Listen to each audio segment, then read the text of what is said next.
آج ایک بڑا ہی عجیب و غریب بھی اور دردناک واقعہ بھی ہے۔ نبی پاک علیہ الصلوۃ والسلام سے ہم سب کو بے انتہا محبت ہے اور یہ ایمان کی جان ہے۔ نبی پاک سے محبت نہیں تو ایمان بھی کمپلیٹ نہیں ہوتا۔ اور جب نبی پاک علیہ الصلوۃ والسلام کو تکلیف پہنچے یا نبی پاک علیہ الصلوۃ والسلام کو کسی طرح کی کوئی ایذا پہنچے تو یقیناً جب امتی اس کو پڑھتا ہے، سنتا ہے تو دل پر بھی تکلیف ہوتی ہے۔ ایک ایسا ہی واقعہ جس میں ہمارے آقا علیہ الصلوۃ والسلام کو تکلیف پہنچائی گئی، نبی پاک علیہ الصلوۃ والسلام پر جادو کیا گیا۔ ناظرین، آج یہ واقعہ ہم سنیں گے اور یہ قرآنی واقعہ ہے اور اس کے ذریعے بہت ساری باتیں بھی سنیں گے۔ جادو کے بارے میں بڑے مسکنسیپشن ہیں لوگوں کے ذہنوں میں اور سمجھتے ہیں کہ جادو کا توڑ کرنے کے لیے بڑے عجیب و غریب عمل کرنے پڑیں گے، بڑے گناہوں والے کام کرنے پڑیں گے، اللہ کی ناراضگی والے کام بھی لوگ کرنے کے لیے تیار ہو جاتے ہیں، حرام اور ناجائز کام کرنے کے لیے تیار ہو جاتے ہیں اور سمجھتے ہیں کہ اس سے جادو سے بچا جا سکے گا۔ البتہ جادو کروانے کے لیے بھی لوگ بڑے ہی ناجائز اور حرام کام کرتے ہیں جو کہ جہنم میں لے جانے والے کام ہوتے ہیں۔ اللہ مجھے اور آپ کو ہمیشہ جادو ٹونے آصف سے محفوظ رکھے، ہر قسم کی بلاؤں سے محفوظ رکھے۔ اور آج قرآن کے ذریعے سمجھیں گے کہ جادو کا علاج کیا ہے، جادو ہو جائے تو بچا کیسے جا سکتا ہے، اور نبی پاک علیہ الصلوۃ والسلام پر جب جادو ہوا تھا،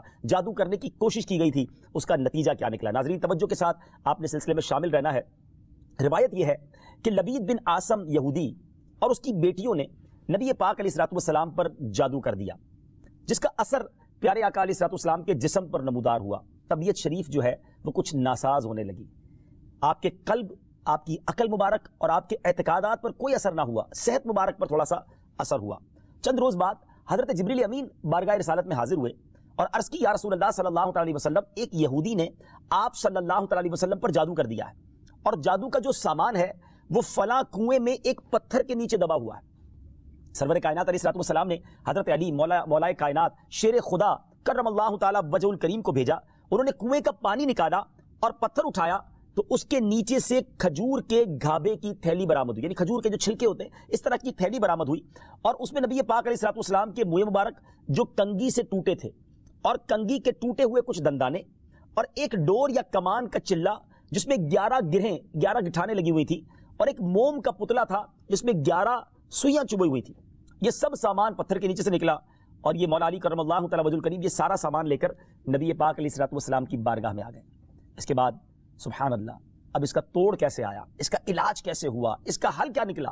جبریل امین اللہ تبارک و تعالیٰ کی بارگاہ سے سورہ فلق اور سورہ ناس لے کر حاضر ہوئے، یعنی اب جو سورہ فلق اور سورہ ناس ہے وہ نازل ہوئیں، اور ان دونوں صورتوں کو ملائیں تو ناظرین اس میں 11 آیتیں ہیں، ہر ایک آیت کے پڑھنے سے ایک ایک گرہ کھلتی جاتی تھی، یہاں تک کہ سب گرہیں کھل گئیں اور پیارے آقا علیہ الصلوۃ والسلام بالکل شفا یاب ہو گئے۔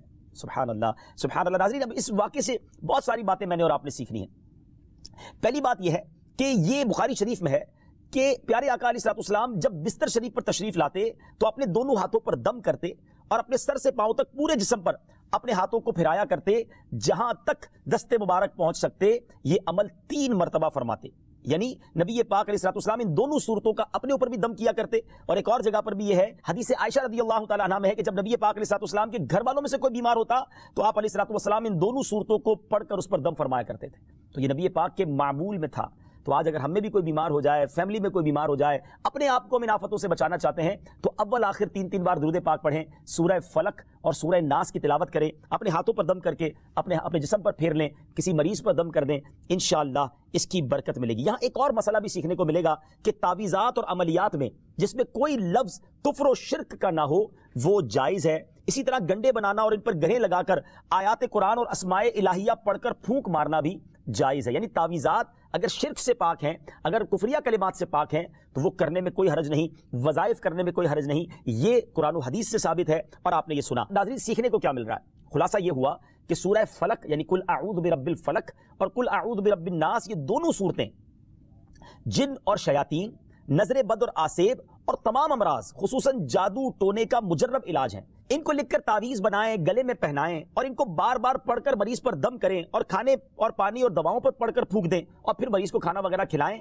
انشاءاللہ عز و جل ہر مرض اور بالخصوص جادو ٹونا دفع ہو جائے گا، مریض شفا یاب ہو جائے گا۔ اسی طرح قرآن مجید کی دوسری تمام صورتوں کے خصوصی خواص ہیں جن کو بہت خوبصورت کتاب جنتی زیور ہے اس میں بھی آپ پڑھ سکتے ہیں ناظرین۔ اسی طرح ہمیں چاہیے کہ قرآن پاک کی تلاوت کرتے رہیں، قرآن پاک کی ہر حرف میں شفا ہے، برکتیں ہیں، اور آج خاص طور پہ ہمارے ناظرین کو گویا وظیفہ قرآنی وظیفہ مل رہا ہے. بہت سارے ناظرین یہ گزارش کرتے ہیں کہ ہمیں کوئی وظیفہ بتایا جائے. تو دیکھیں آج تو قرآن کے ذریعے اور وہ وظیفہ جو نبی پاک کو رب کی طرف سے عطا ہوا, پیارے آقا علیہ الصلوۃ والسلام کو بھی شفا نصیب ہوئی, تو ہمیں ضرور اس کو اپنانا چاہیے. ناظرین اس سے پہلے کہ میں مزید اس معاملے میں آگے بڑھوں, میں چاہتا ہوں کہ دونوں صورتوں کی تلاوت اور اس کا ترجمہ پہلے سن لیتے ہیں اور پھر مزید اس بارے میں بات کرتے ہیں کہ اس حیرت انگیز واقعے سے مجھے اور آپ کو مزید کیا سیکھنے کو ملتا ہے. پہلے سورہ فلق کی تلاوت ہوگی, سورہ ناس کی تلاوت ہوگی. میں یہاں ایک اور بات بھی کہنا چاہوں گا. کچھ لوگ یہ کہتے ہیں جناب ہم وظیفہ کرتے ہیں اثر نہیں ہوتا, برکت نہیں ملتی. پہلے یہ چیک کر لیں کہ آپ کے مخارج ٹھیک ہیں, آپ تلاوت صحیح مخارج کے ساتھ کرتے ہیں. تو اب جو تلاوت آپ سنیں گے نا, تو اس میں یہ بھی چیک کر لیں کہ آپ کیا اسی طرح کے تلفظ کے ساتھ پڑھتے ہیں, اور اگر مسٹیک کر رہے ہیں تو قرآن پاک صحیح طریقے سے پڑھیے, پھر دیکھیے اس کی کیسی برکتیں ملتی ہیں. آئیے سورہ فلق اور سورہ ناس کی تلاوت اور اس کا ترجمہ. قل اعوذ برب الفلق من شر ما خلق ومن شر غاسق اذا وقب ومن شر النفاثات في العقد وَمِن شَرِّ حَاسِدٍ إِذَا حَسَدَ. تم فرماؤ میں اس کی پناہ لیتا ہوں جو صبح کا پیدا کرنے والا ہے, اس کی سب مخلوق کے شر سے, اور اندھیری ڈالنے والے کے شر سے جب وہ ڈوبے, اور ان عورتوں کے شر سے جو گروہ میں پھونکتی ہیں, اور حسد والے کے شر سے جب وہ مجھ سے جلے. قل اعوذ برب الناس ملک الناس الہ الناس من شر الوسواس الخناس الذي يوسوس في صدور الناس من الجنة والناس. تم کہو میں اس کی پناہ میں آیا جو سب لوگوں کا رب, سب لوگوں کا بادشاہ, سب لوگوں کا خدا, اس کے شر سے جو دل میں برے خطرے ڈالے اور دبک رہے, وہ جو لوگوں کے دلوں میں وسوسے ڈالتے ہیں, جن اور آدمی. ناظرین سورہ فلق اور سورہ ناس کے بے شمار فضائل و برکات ہیں. ایک اور حدیث پاک سنیے. حضرت عبداللہ بن خبیب رضی اللہ تعالیٰ عنہ فرماتے ہیں کہ ہم پر ہلکی بارش ہوئی اور اس وقت اندھیرا چھایا ہوا تھا, اور ہم پیارے آقا علیہ الصلوۃ والسلام کا انتظار کر رہے تھے کہ وہ آ کر ہمیں نماز پڑھائیں. پھر نبی پاک علیہ الصلوۃ والسلام ہمیں نماز پڑھانے کے لیے تشریف لائے اور ارشاد فرمایا پڑھو. میں نے عرض کی کیا پڑھوں؟ ارشاد فرمایا صبح و شام 3 بار قل هو اللہ احد, قل اعوذ برب الفلق اور قل اعوذ برب الناس پڑھو. ان کی تلاوت کرنا تمہیں ہر بری چیز سے بچائے گا. چلیں ایک اور وظیفہ مل گیا, سورہ اخلاص کو بھی شامل کر لیں. تو صبح و شام پڑھیں تو انشاءاللہ بری آفتوں سے, مصیبتوں سے, جادو ٹونے سے, آسیب سے, ان طرح کی بلاؤں سے انشاءاللہ محفوظ رہیں گے. ناظرین یہاں کچھ مسائل بھی سیکھ لیتے ہیں. حضرت اسماء بنت امیس رضی اللہ تعالیٰ عنہ نے عرض کی یا رسول اللہ صلی اللہ علیہ وسلم, جعفر کے بچوں کو جلد نظر ہوتی ہے, کیا مجھے اجازت ہے کہ ان کے لیے عمل کروں؟ نبی پاک علیہ الصلوۃ والسلام نے اجازت عطا فرمائی. تو سیکھنے کو یہ ملا کہ تعویذ اور عملیات جن میں کفر و شرک نہ ہو, کوئی کلمہ ناجائز نہ ہو, تو اس میں جو ہے وہ تعویذ کرنا, عمل کرنا جائز ہے, اور خاص کر وہ عمل جو آیات قرآنیہ سے کیے جائیں یا احادیث میں وارد ہوئے ہوں. اسی طرح چند مسائل بھی سیکھنے کو ملے. یہ دونوں صورتیں جو ہیں ان کے شان نزول سے ہمیں معلومات کیا ملتی ہیں. نمبر 1, جادو اور اس کی تاثیر حق ہے. کچھ لوگ جادو کا انکار کر دیتے ہیں, یہ درست نہیں ہے. جادو اور اس کی تاثیر حق ہے کیونکہ قرآن میں اس کا ذکر ہے, اور نبی پاک علیہ الصلوۃ والسلام پر بھی آپ کی صحت مبارک پر اس کا اثر ہوا. نمبر 2, نبی کے جسم پر جادو کا اثر ہو سکتا ہے, جیسے تلوار, تیر اور نیزے کا بھی اثر ہوتا ہے. یہ شان نبوت کے خلاف نہیں ہے. ہاں ایسا اثر نہیں ہو سکتا کہ جس سے نبوت کے متعلقہ امور میں خلل آ جائے.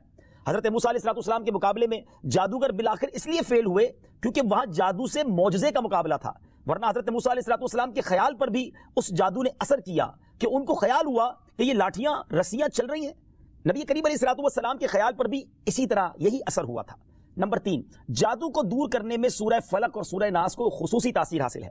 نمبر 4, جادو ٹونے اور عملیات اور اثرات اور بیماریوں کو ختم کرنے کے لیے قرآن پاک کی صورتوں اور آیتوں کو استعمال کیا جا سکتا ہے, اور بخاری شریف میں سورہ فاتحہ کو اس مقصد کے لیے استعمال کرنے کا بیان موجود ہے. تو سورہ فاتحہ کو سورہ شفا بھی کہا جاتا ہے, تو یہ بھی شفا کے لیے بڑا مجرب اور بڑا پیارا وظیفہ ہے. ناظرین یہ چند باتیں تو ہم نے اس واقعے کے متعلق سیکھی, سورہ فلق اور سورہ ناس کے کچھ فضائل بھی سنے. میں یہاں ایک اور بات بھی کرنا چاہتا ہوں کہ آج کل پرابلم یہ ہو گیا ہے کہ اتنے عاملین آ گئے ہیں, اتنے عمل کرنے والے لوگ آ گئے ہیں, اتنے بورڈ ہمارے شہروں اور وطن میں لگ جاتے ہیں کہ ایسا لگتا ہے ہر دوسرے آدمی پہ جن ہے یا اس پہ جادو ہو گیا ہے.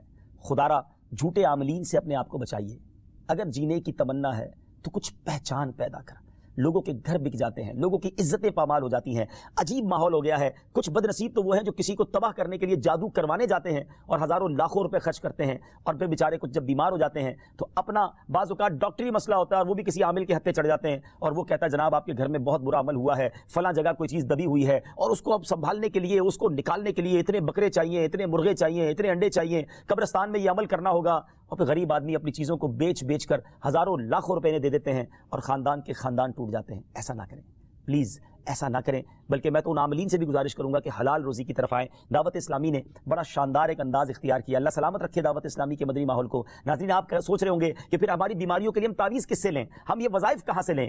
آپ کی دعوت اسلامی ہے نا، الحمدللہ دعوت اسلامی کا ایک شعبہ ہے جس کا نام ہی مکتوبات و تعویذات عطاریہ ہے۔ اس میں آپ کو بغیر کسی فیس کے، جی ہاں بغیر کسی فیس کے، لاکھوں لاکھ تعویذ ہر مہینے ناظرین یہاں سے دیے جاتے ہیں، پوسٹ بھی کیے جاتے ہیں، کوریئر بھی کیے جاتے ہیں، اس کی بھی کوئی فیس نہیں لی جاتی۔ تو یہ تعویذات آپ دعوت اسلامی کے مرکز سے رابطہ کر کے لے لیجئے۔ آن لائن تعویذات کی سروس بھی موجود ہے، حالانکہ دعوت اسلامی کا اس ڈپارٹمنٹ پر لاکھوں کروڑوں روپے خرچ ہو رہا ہے، مگر اس لیے اس کو فری رکھا ہے تاکہ امت کے لیے آسانی ہو، دکھیاری امت جو ہے ان کے مسائل حل ہو جائیں، نہ جانے کس کی دعا لگ جائے اور ہمارا بیڑا پار ہو جائے۔ ہاں اس میں یہ ضرور میں کہوں گا کہ وہ لوگ جو یہ پروگرام دیکھ رہے ہیں اور ان کو لگتا ہے کہ میں اس شعبے کو سپورٹ کروں، دعوت اسلامی جس شعبے میں خرچ کر رہی ہے اور نہ جانے کتنے دکھیارے مسلمانوں کی دعائیں لے رہی ہے، تو اگر آپ دعوت اسلامی کے شعبہ تعویذات عطاریہ میں سپورٹ کرنا چاہتے ہیں، اپنا ڈونیشن دینا چاہتے ہیں، تو بھی ہم سے رابطہ کر لیجئے، لیکن پلیز ان جھوٹے عاملوں سے اپنے آپ کو بچائیے۔ اور مجھے جو ناظرین سن رہے ہیں، ہر بندے پر جادو نہیں ہوتا، ہر بندے پر جن نہیں آ جاتا، ہر بات میں وسوسہ نہ لایا کریں، وظائف پڑھ لیا کریں، صبح شام یہ وظیفہ ہمیں نبی پاک نے دے دیا ہے، صبح گھر سے پڑھ کر نکلے،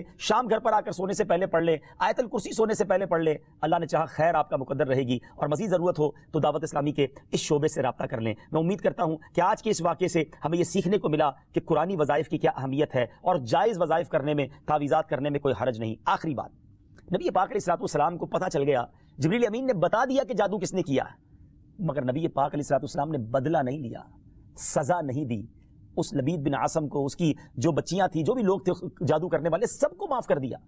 اللہ اکبر، انہیں پتہ چل جاتا تھا کہ کس نے ظلم کیا ہے، پھر بھی معاف فرماتے، اور ہم شک کی بنیاد پر بدلہ لے لیتے ہیں۔ کوئی عامل کہہ دیتا ہے تمہارے گھر میں سین نام کی کوئی عورت ہے، اس نے یہ کیا ہے، اب جتنے سین نام والے ہیں سب کے ساتھ بدگمانی شروع، جب سے سب سے لڑائی شروع، سب کے بارے میں برا سوچنا شروع۔ انسان ہی سے غلطی ہوتی ہے، معافی کرنے والا ذہن رکھیے، معاف کریں گے اللہ تعالیٰ آپ کو معاف کر دے گا، رحم کریں گے آپ پر رحم کیا جائے گا۔ اللہ مجھے اور آپ کو نبی پاک علیہ السلام کی اس مبارک سیرت سے سیکھنا نصیب فرمائے کہ اگر کسی سے غلطی ہو بھی گئی ہے، کسی نے ہمارا برا چاہا بھی ہے اور پتہ بھی چل گیا ہے، تو معاف کرنا اللہ کو بڑا پسند ہے۔ مشکل ضرور ہے، دل چاہتا ہے میں بھی بدلہ لوں، لیکن مزہ بھی تو یہی ہے نا کہ دل چاہ بھی رہا ہے، غلط بھی کیا ہے سامنے والے نے، اور میں بدلہ لے بھی سکتا ہوں، پھر بھی اللہ کی رضا کے لیے معاف کر دیں، اور اس نیت سے معاف کریں، میرے مالک میں تیرے بندے کو معاف کر رہا ہوں، تو مجھ گناہگار کو معاف فرما دے، اللہ کریم ضرور کرم فرمائے گا، اور یہی اسلام کی خوبصورتی ہے۔ اللہ مجھے اور آپ کو معافی اور درگزر کا ذہن نصیب فرمائے۔ ہمارے سلسلے پیغام قرآن میں ہم یہی کوشش کرتے ہیں کہ قرآن پاک سے کوئی میسج، کوئی پیغام آپ کی طرف بڑھایا جائے، تو آج الحمدللہ آپ کے لیے یہ پیغام تھا کہ قرآن پاک پڑھیے، اس پر عمل کیجئے، اس کو پڑھ کر اپنے اوپر دم بھی کیجئے، اور پھر کسی سے غلطی ہو جائے تو معاف بھی کیجئے۔ وقت ہوا ہے ہمارے بہت ہی خوبصورت سیگمنٹ تعارف قرآن کا، اور آج تعارف قرآن میں ہم قرآن پاک کی انہی دو سورتوں کی بات کریں گے جس کا ذکر ہم نے اپنے سلسلہ پیغام قرآن میں کیا، یعنی سورہ فلق اور سورہ ناس۔ سب سے پہلے بات کرتے ہیں سورہ فلق کی۔ سورہ فلق مدینہ منورہ میں نازل ہوئی، اور ایک قول یہ ہے کہ مکہ مکرمہ میں نازل ہوئی۔ پہلا قول زیادہ صحیح ہے کیونکہ اس کے شان نزول سے اسی کی تائید ہوتی ہے۔ رکوع اور آیات کی تعداد، اس صورت میں 1 رکوع اور 5 آیتیں ہیں۔ فلق نام رکھنے کی وجہ، فلق کے کئی معنی ہیں، اور یہاں اس سے مراد صبح ہے، اور چونکہ اس سورت کی پہلی آیت میں لفظ موجود ہے، اس مناسبت سے اسے سورہ فلق کہتے ہیں۔ پیارے آقا علیہ السلام نے ایک بار اس سورت کے بارے میں ارشاد فرمایا، کیا تم نے نہیں دیکھا کہ آج رات مجھ پر ایسی آیتیں نازل ہوئی ہیں جن کی مثل نہیں دیکھی گئی؟ وہ آیتیں قل اعوذ برب الفلق سورت کے آخر تک، اور قل اعوذ برب الناس سورت کے آخر تک ہے۔ سبحان اللہ۔ تو اس سورت کے بارے میں بڑے فضائل نبی پاک علیہ السلام نے ارشاد فرمائے۔ ایک بار حضرت عابس جوہنی رضی اللہ تعالیٰ عنہ سے روایت ہے کہ نبی پاک علیہ السلام نے ارشاد فرمایا، میں تمہیں وہ کلمات نہ بتاؤں جو شریر جنات اور نظر بد سے اللہ تعالیٰ کی پناہ طلب کرنے میں سب سے افضل ہیں؟ انہوں نے عرض کی، یا رسول اللہ صلی اللہ تعالیٰ علیہ وسلم کیوں نہیں، آپ ضرور بتائیے۔ ارشاد فرمایا وہ کلمات یہ دونوں صورتیں ہیں، قل اعوذ برب الفلق اور قل اعوذ برب الناس۔ سبحان اللہ سبحان اللہ۔ اب آئیے سورہ ناس کے بارے میں کچھ سن لیتے ہیں، اس کی فضیلت بھی جان لیتے ہیں۔ سورہ ناس جو ہے ناظرین، یہ قرآن پاک کی ترتیب کے لحاظ سے سب سے آخری سورت ہے۔ اس کا مقام نزول، سورہ ناس زیادہ صحیح قول کے مطابق مدنی ہے۔ اس سورت میں 1 رکوع اور 6 آیتیں ہیں۔ الناس نام رکھنے کی وجہ، عربی میں انسانوں کو الناس کہتے ہیں، اور اس سورت کی پہلی آیت میں یہ لفظ موجود ہے، اس مناسبت سے اسے سورہ الناس کہتے ہیں یا اسے سورۃ الناس کہتے ہیں۔ سورۃ الناس کے مضامین، اس سورہ مبارکہ میں ان جنات اور انسانوں سے اللہ تعالیٰ کی پناہ مانگنے کی تعلیم دی گئی ہے جو لوگوں کے دلوں میں وسوسے ڈالتے ہیں۔ سورہ فلق کے ساتھ اس کی مناسبت کیا ہے؟ سورۃ الناس کی اپنے سے ماقبل سورہ فلق کے ساتھ مناسبت یہ ہے کہ سورہ فلق میں ظاہری شر سے اللہ تعالیٰ کی پناہ مانگنے کی تعلیم دی گئی تھی، اور اس سورت میں خفیہ شر سے اللہ تعالیٰ کی پناہ مانگنے کی تعلیم دی گئی ہے۔ اللہ تعالیٰ ہمیں ہر طرح کے شر سے محفوظ فرمائے، قرآن پاک پڑھنے، سمجھنے اور اس پر عمل کرنا نصیب فرمائے۔ مدنی چینل دیکھتے رہیے، اگلے سلسلے میں ایک اور پیغام قرآن لے کر حاضر ہوں گے۔ صلو علی الحبیب صلی اللہ تعالی علی محمد صلی اللہ علیہ وسلم۔